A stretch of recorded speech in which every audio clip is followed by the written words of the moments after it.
All right, everybody, welcome to the Point 5 show, the overflow show / bonus show of the Pennymon Docrine podcast. It feels like it has been millennia. It's been pretty close. Since the last time we've done a Point 5 show. I apologize. I actually, personally, to let everyone know, I was waiting for a really big guest. And that is the last time that I deny what I want to do for a big name. And no shade to that person at all whatsoever. His movie just went big. And so he's probably doing real big media tours. So, you know, us little guys have to be on the back burner. But we got a nice show for you today. We got another black podcaster who has an amazing show and an amazing point of view that I've been hearing for a while, and I am honored to have on my show today. But before we get to him, I want to show you guys something. Oh, yeah. So, like we were saying on the show, I have a friend at work Let me just get out of here. whose son works at Quicken Loans Arena. So we have the all-in Cavs shirts for the playoffs ready to go because our Cleveland Cavaliers are about to win a motherfucking championship, bitch. I have a different one on. Mine's better. What's yours, Molly? It shows... There it is. The city. The city. Which is the same view that we Cleveland have. is the city I'm from. Oh, I fucked it up. Yeah, well, anyway. Cleveland is the city I come from, so run. That's what it is. Okay, Woo! well, Almost anyway, fucked it up. so that's the view that we see when we do our runs. Yes, it is. Because we run right down to Quicken Loans Arena, basically. But without further ado, I would like to bring in William J. Jackson, who is an uppity Negro who does not know his place, and he talks to white people like he doesn't know they have guns. He is the host of the Father Teresa Wine Cellar online radio show. William J. Jackson, everybody. How are you, my friend? Welcome. Hello. This is fantastic. I already listened to your program. I like listening to John go off, and then I listen to Molly be calm and hilarious. It's Molly is very Daria. I don't know if you know you're doing that, but keep doing it.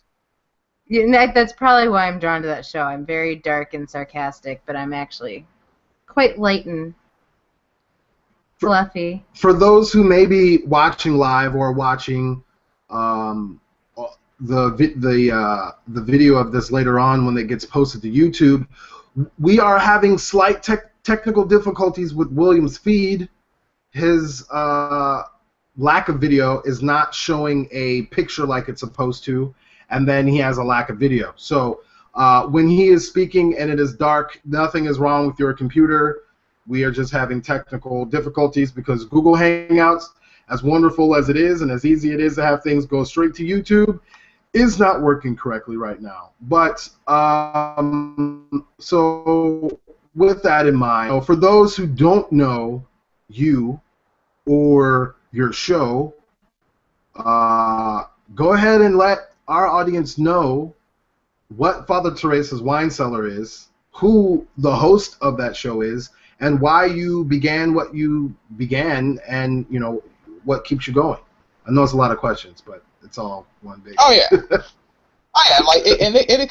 because that depends on how a person listens to podcasts, right? Like somebody might listen to your podcast by searching for a specific topic they already want to hear, so they might hear like one of the first 20 episodes. Or they might hear episode 85 or episode 150, and you're going to get different types of vibes from those. Like when I first started the program, I wanted to do snarky black atheist jokes and maybe like make fun of like Republicans and conservatives here and there, you know, crack a joke or two.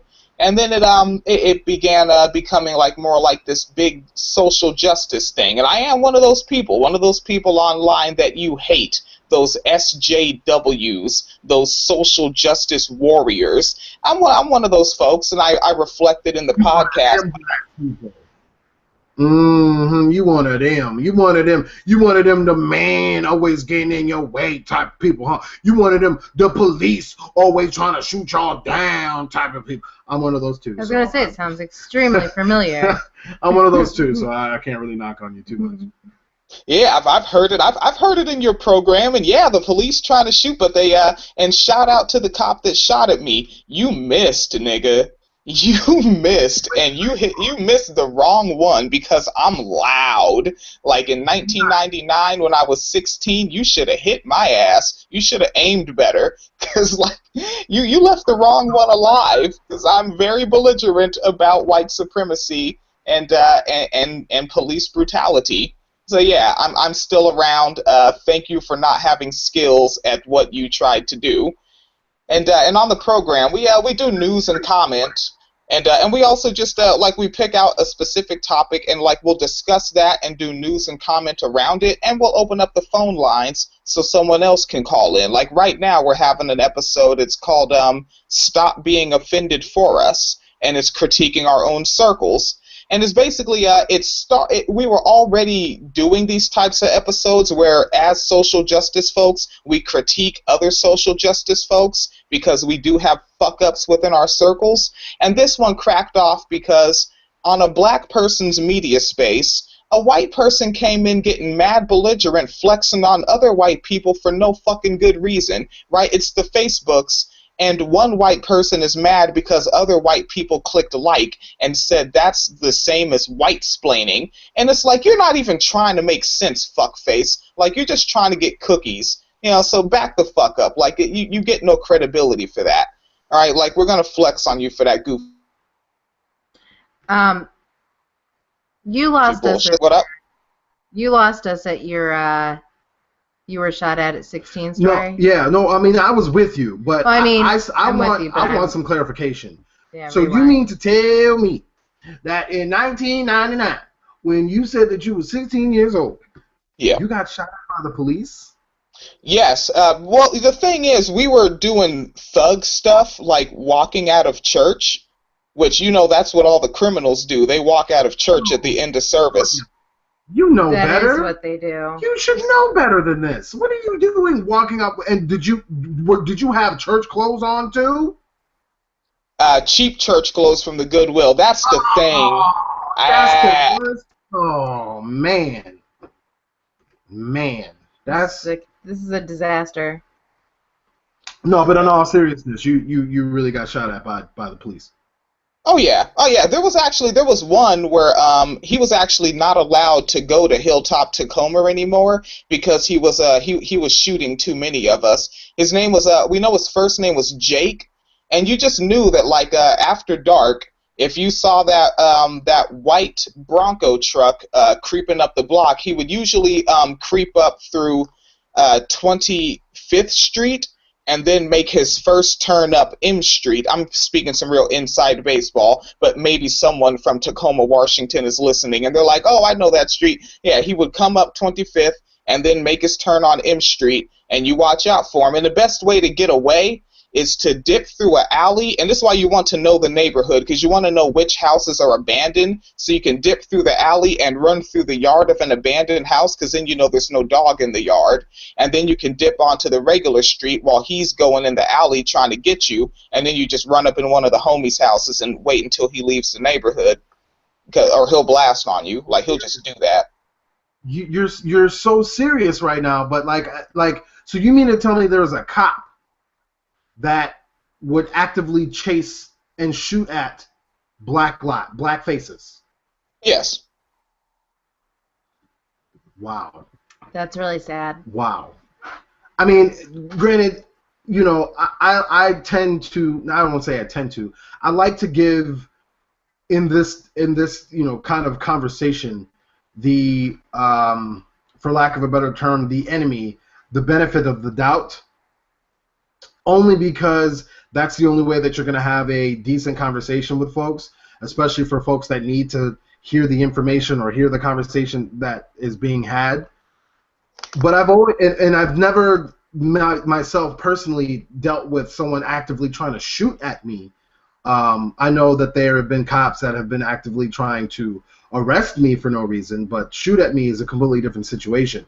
But so your personal anecdote and interaction with the police is on a even more sadistic level than what is being presented in the media with, the limited amount of representation of these situations that are in the media. You're like on a whole nother level of fuckery. Indeed, yeah. Hilltop Tacoma in the 90s, like it was just that type of area.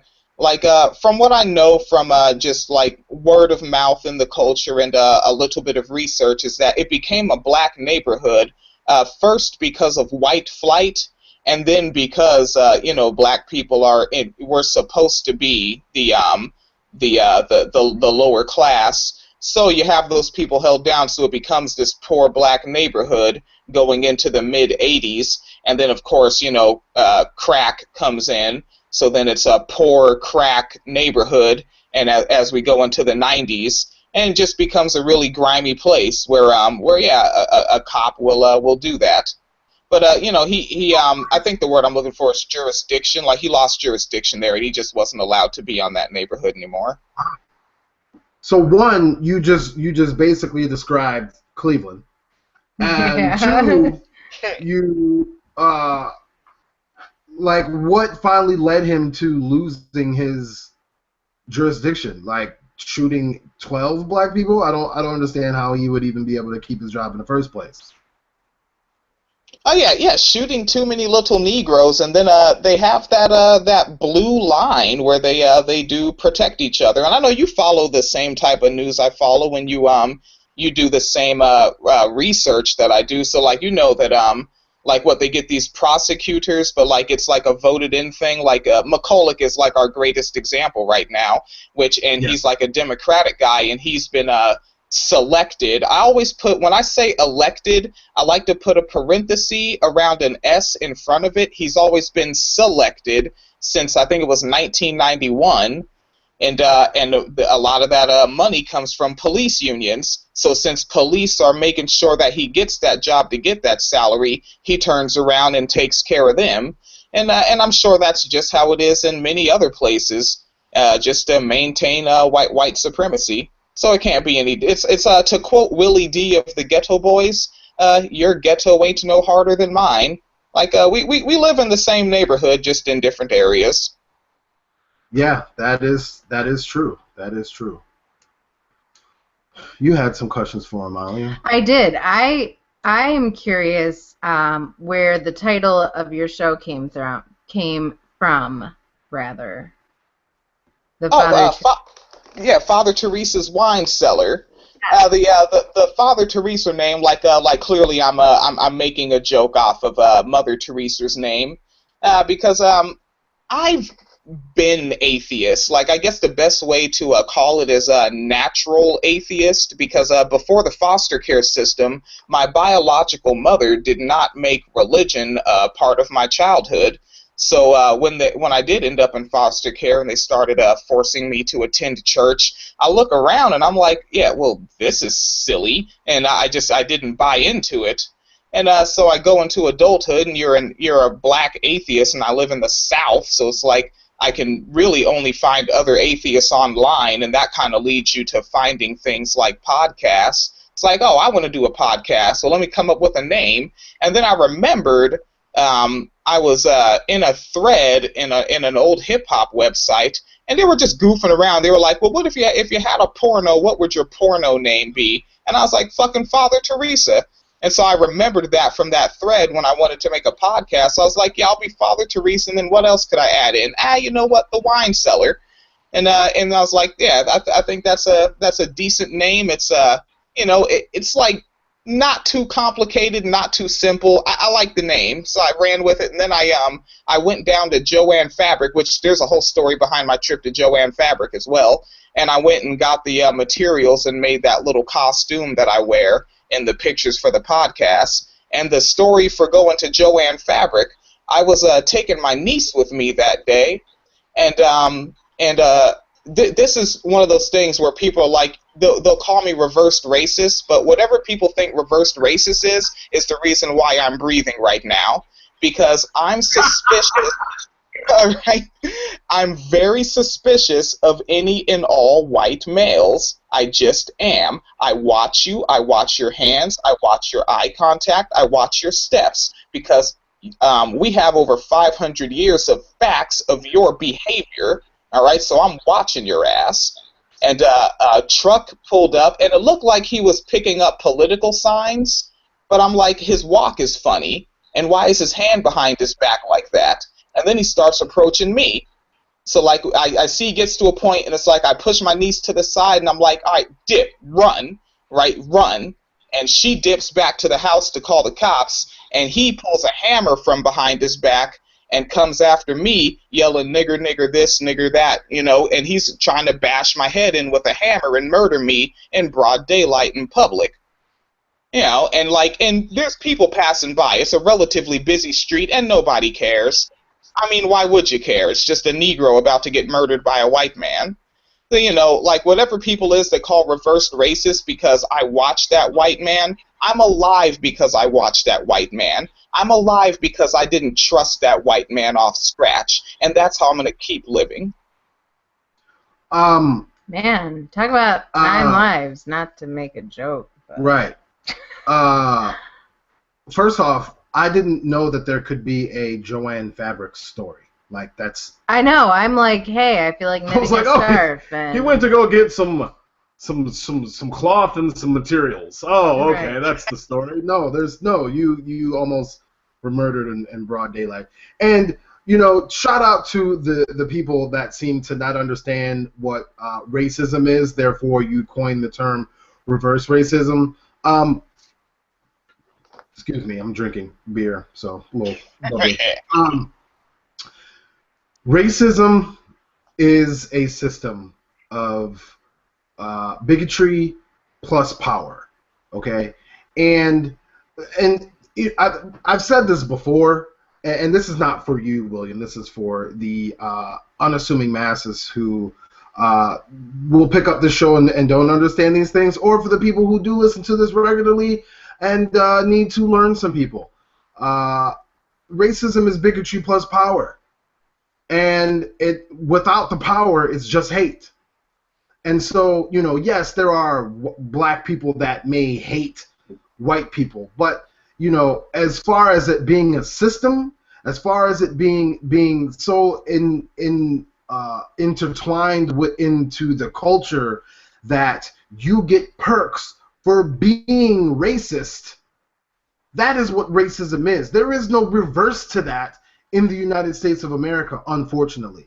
And as fucked up as this may sound, I wish there actually was a reverse to that, because then maybe when we say, hey, the police are actively trying to shoot us in our community, someone would take you seriously. Wouldn't reverse racism actually be like people that are really nice to each other and like love each other? And they wouldn't. You always so right. But I mean, wouldn't that be what it is? It'd be like opposite day. You're so ignorantly right. It's cute. It's like, aw, Molly. I mean, that's the only thing that makes sense. Technically, yes. But what they're trying to say is I know what they're trying to say, right, but it doesn't make sense. It doesn't work. And it's just one of those situations like, if you call me a nigger, if you're white and you call me a nigger, I'm probably going to beat the fucking shit out of you. But if I were to be a black guy and call you a cracker, you're going to laugh.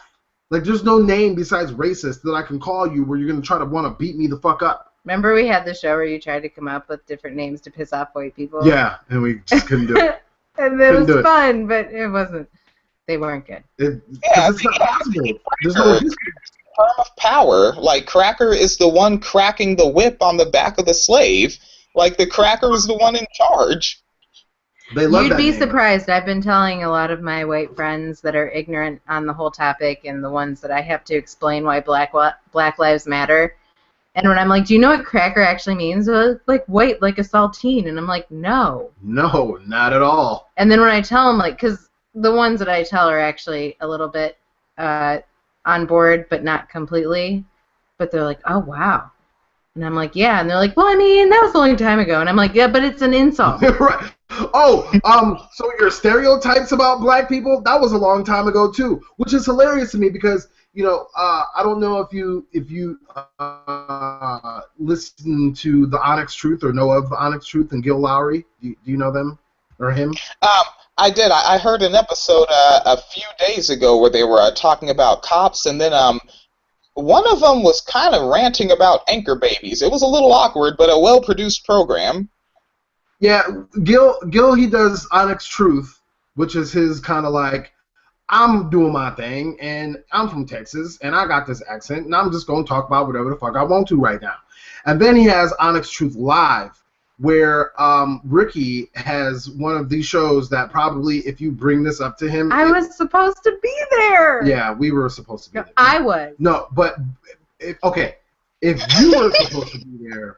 Yeah, John proxy, is always there.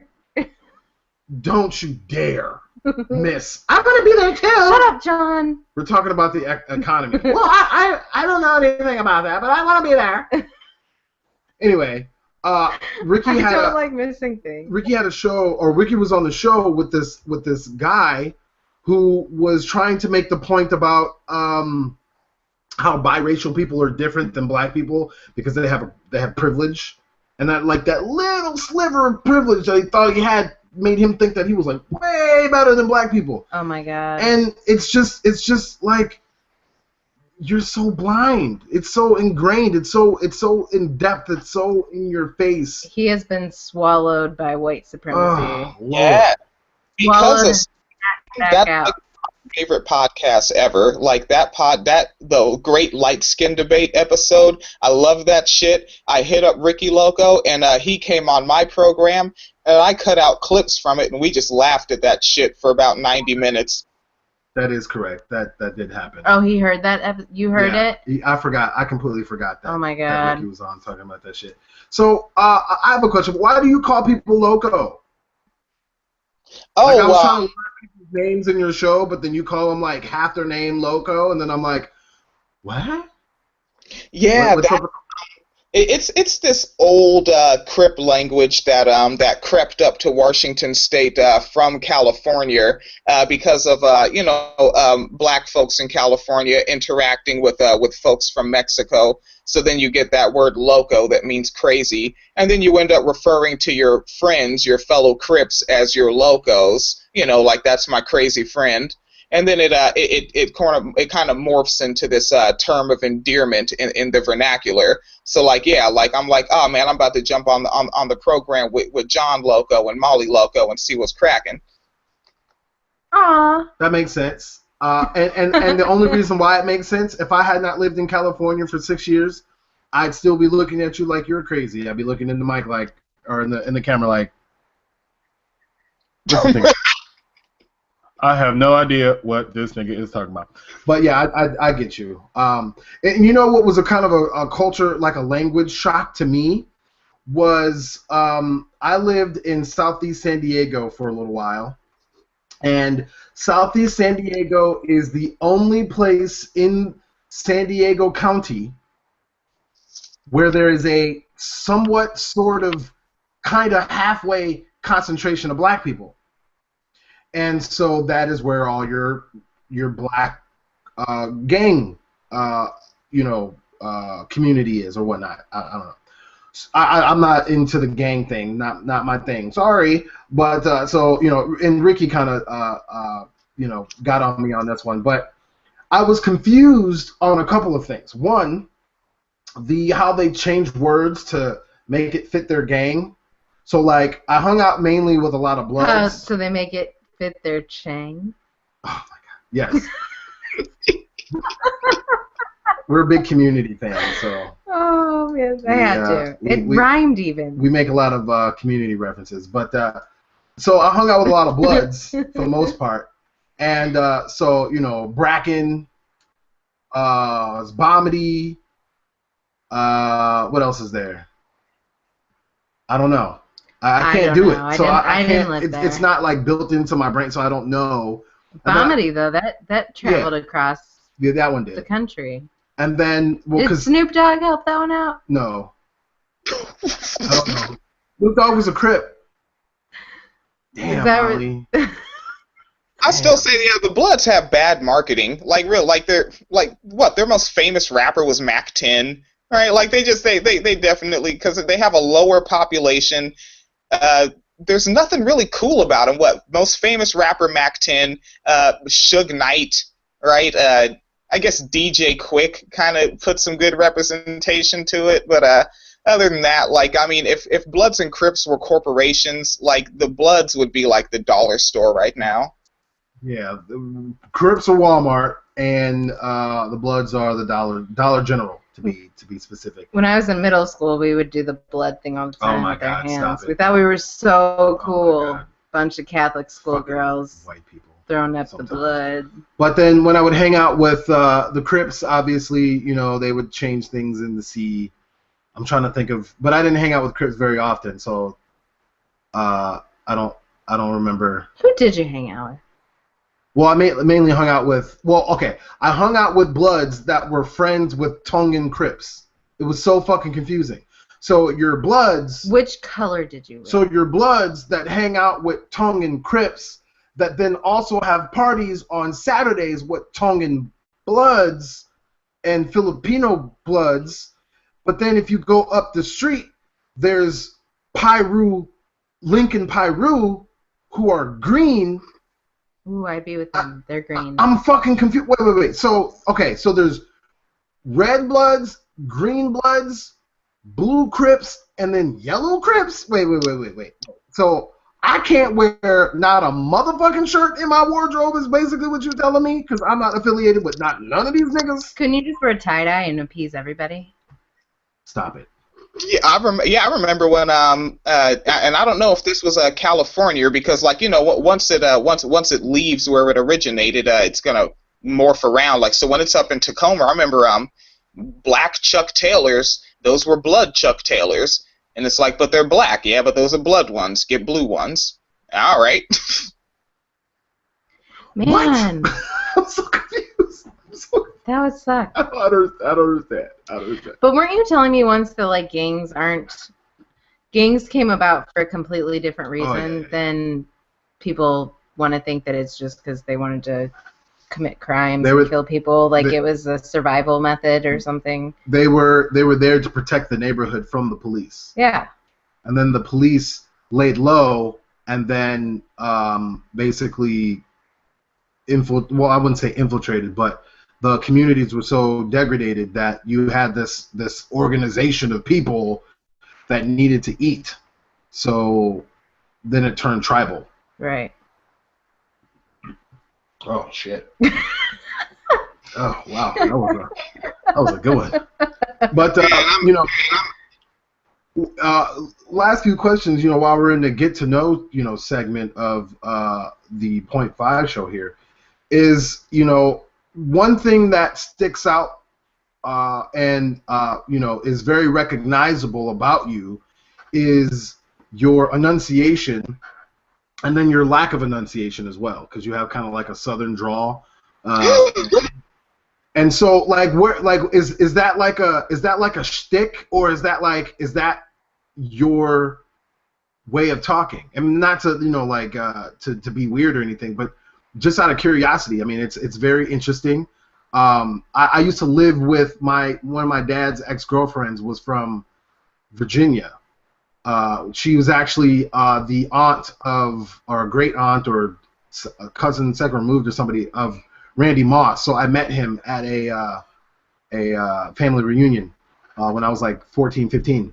Cool dude. But yeah, so she used to say Warsh and California and stuff like that, and I hear that a lot in your accent, I guess.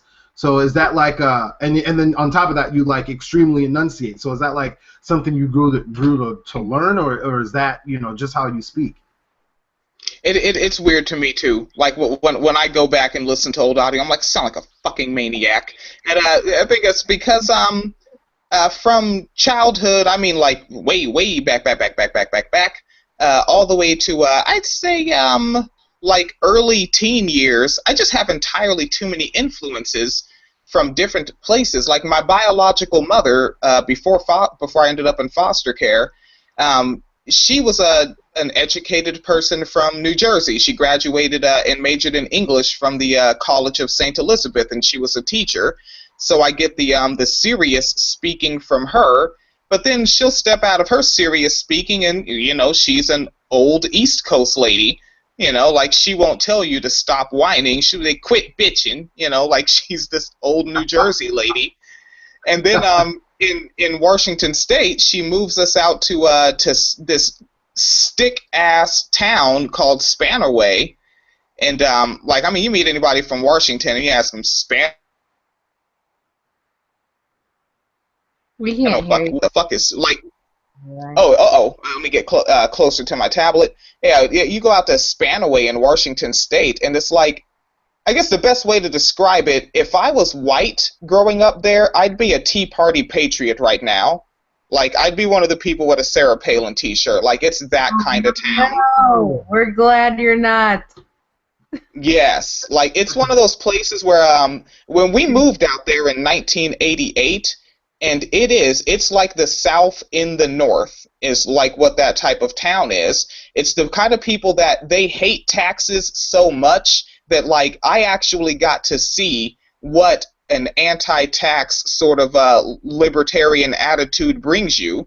And they don't have real roads out there. They've got some good roads, and then they got just some gravel shit. Like, you just have to drive through gravel shit to get to your house. They only have 2 high schools, and the population is still growing. The elementary schools, none of the elementary schools have playgrounds anymore because they won't pay taxes to build new schools, so all the schools are just building portables for extra classrooms. So the kids don't actually have a playground. They just go from the portable to the big toy for recess. And the high school students, a lot of high school students, like, once it gets filled up with people signing up in the early summer, you just have to get bussed out to the city. You have to go out to Tacoma to go to high school. So being around those rural folks, I got that rural speak, and then I get my serious speak from my biological mother. And then if you ever hear the program, like, sometimes I'll be reading a news story, and I'll just talk about these fucking guys over here. And that's also from my biological mother being an old East Coast lady and her old East Coast friends in the military. And I guess I'll toss in a little bit more info. She was born September 17th, 1958. And she expired October 15th, 1993, from complications with the AIDS virus. And how did she get the AIDS virus? Well, I come from homophobia. I exist because of homophobia, because my biological father was closeted. And we don't know closeted gay, closeted bisexual. Who knows? Because that's how the closet works. You don't actually know. And so he's afraid to be out, so he marries a woman and has some kids. And then after he has some kids, he goes around cheating on her and brings back the AIDS virus to her. And he ended up being a carrier, and she died, and most of the other women that he slept with died. And I checked for him in 2012. I looked his name up, and he had recently been arrested, so I knew he was still alive. I don't know if he's alive now in 2015, but yeah. From 1985 to 2012, he's been walking around with AIDS. Damn. That's real deal Holyfield, my friend. Yeah, it is. That's some real shit. And I'm sorry for the loss of your mother. That probably was pretty traumatic for you. But one thing that really bugs me, and I understand it kind of like in a survival mode type of point of view, but we should be a little bit past that now, especially from watching Empire, is the homophobia in the black community. Like, that shit needs to just stop right now. You know, I was listening to one of your last few episodes, and you were talking about, you know, these hotep dudes out here. These hotep motherfuckers need to stop. Like, y'all need to shut the fuck up. We all didn't come from Egypt, motherfucker. Please, shut the fuck up. Yeah. And, you know, just, oh, you know, we didn't have time to be having gay people back in Egypt because, you know, we were just drowning kings. And yeah, kings was sucking dick too, motherfucker. So, especially in a situation where, you know, societies were free and societies did have civilization and societies did have art and culture and things like that, they suck dick the most and eat pussy the most because fuck it. That's why. It's not really that big of an issue. The time when it's an issue is when you're in an oppressed, depressed, kind of, you know, environment where you have to procreate to survive. You need to be strong to survive. And if you're not strong to survive, you're going to die. I get that. That was probably about 50, 60, 70 years ago. We have slowly progressed, but we have progressed to a point, especially in the country and culture that we live in as a society of the United States of America, where that is acceptable. So you're going to have to accept it, or you know, it's just gonna be there anyway, or you're just gonna be left in the dust. So, you know, I'm sorry that you know, have a lot of experiences, you know, that you can that you've gone through, but with that, I'm sure that you can relate to a lot of things, and, you know, that's what is cool about your show. You're able to hit a lot of different topics, and, you know, one thing that I posted on recently that I thoroughly enjoyed is how quickly off the top of your dome you were able to concoct a origin story for a men's rights activist, and it just be so thorough. Like, this is something that you had been concocting for a long time, but you could tell it was off the dome at the same time. And so, speaking off the dome, you are big into hip hop, not only as a fan, but you do some writing and some rapping yourself, correct? Oh yes, I am. I don't even pretend to be humble about it. I'm nice. Hey, I just want to say real fast before we move on that I was asking John today about how you talk, because I didn't know if it was like a character thing or if it was you. And I tried to talk like you, and You're it's close. very, very hard. Yeah, it's tough. I can't accentuate. Like, my words weren't coming out as, like, real words. But you did computer, correct? Computer. You didn't say it, but I was like, that's how you probably would say it. He did say computer. Computer. He said computer. And I got again, because I say that all the time. You know, hey, and that's what, like I said, that's what's super interesting about William. But I can understand. I'm adopted, but I didn't go through half the experiences that you did. But I did go to, like, a military academy for 6 years, so I did pick up accents all the time, so I could see where it could be confusing. And, like, I had 6 months where I had, like, this British twang that, like, didn't make any sense, and all of a sudden I'd catch myself talking like I was British, but it was temporary. But yeah. So I'm glad that you asked that, John, because I don't think I would have been brave enough. I think maybe you got hit on your head, and I did. My parents dropped me on my head when I was a baby. I was joking, but. But before we let these YouTube mugs go and shit gets real, why don't you bust out?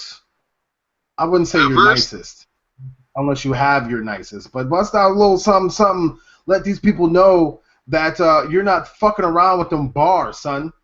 Yeah, I'll kick a fun one. Let's see. This is from an old diss track to a guy up in Seattle named Livio, and we had a little battle back and forth back in 2004.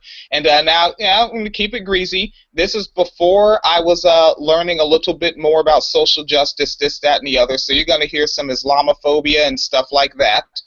But I just jumped at him, and I was like, I put it down, get out my way and get sniped. I don't care if you an African prince or an Arabian knight. You may be the type in a turban dressing gay in the night, but get on my plane with that towel ever changing the flight.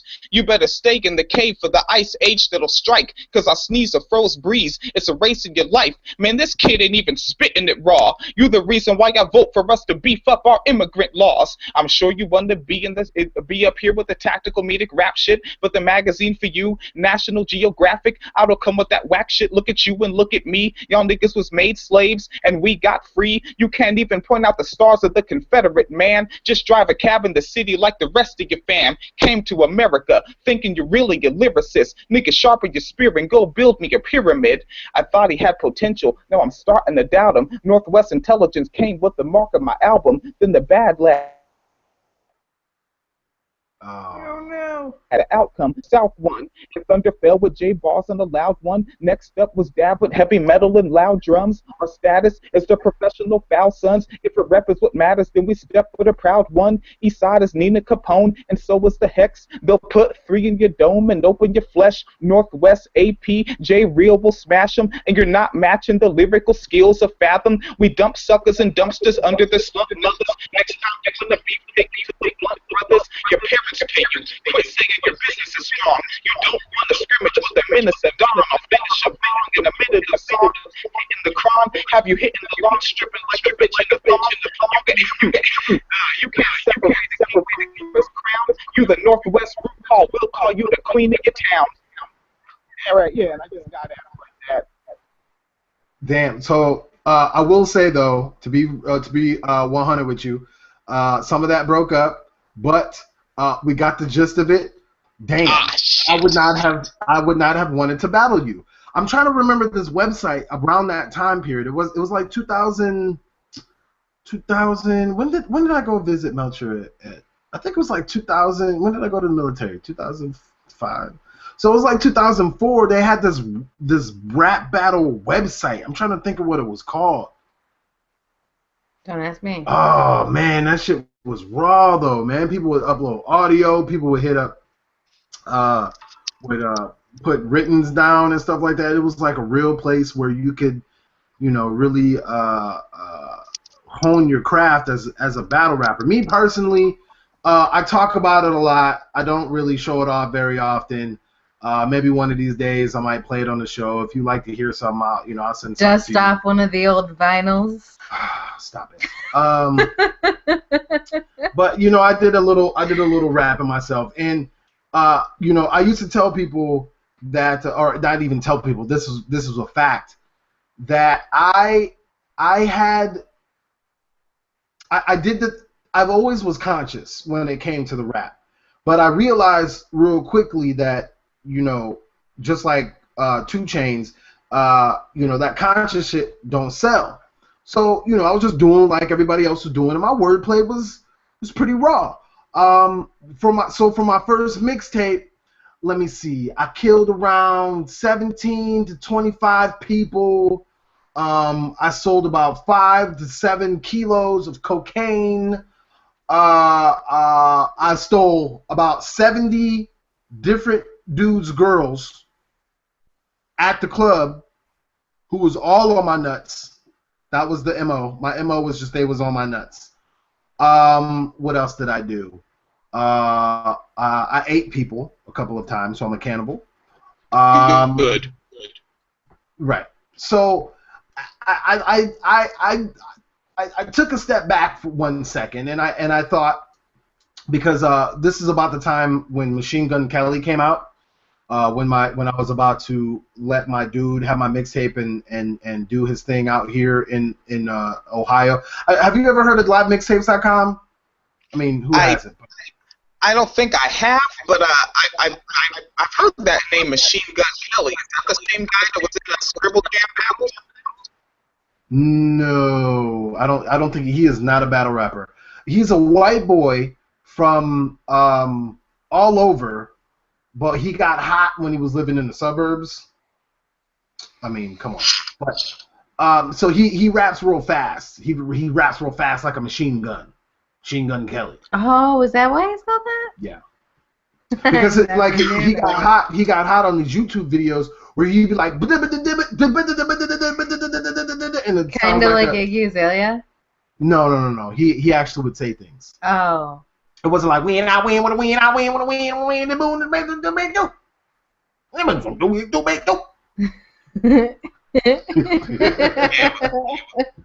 That bitch. Don't even get me started on that. But that's not Will. That's not a battle, Will. She's not gonna battle you.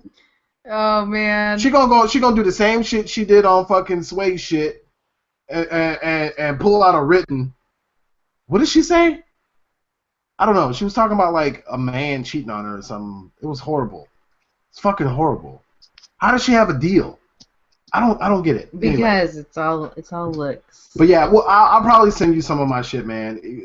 I don't have it all. I lost all my ignorant shit, which I'm a little upset about because for nostalgia reasons, it would have been nice to have. But I got some of my newer things that are pretty nice with the wordplay and the mind consciousness and stuff like that. But we are going to bid you guys adieu here on YouTube. So the rest of the show is going to be posted on Saturday. What day is that? Saturday, the 25th. So check this out. Yeah. So bye, YouTube. I don't even know what else to say to you.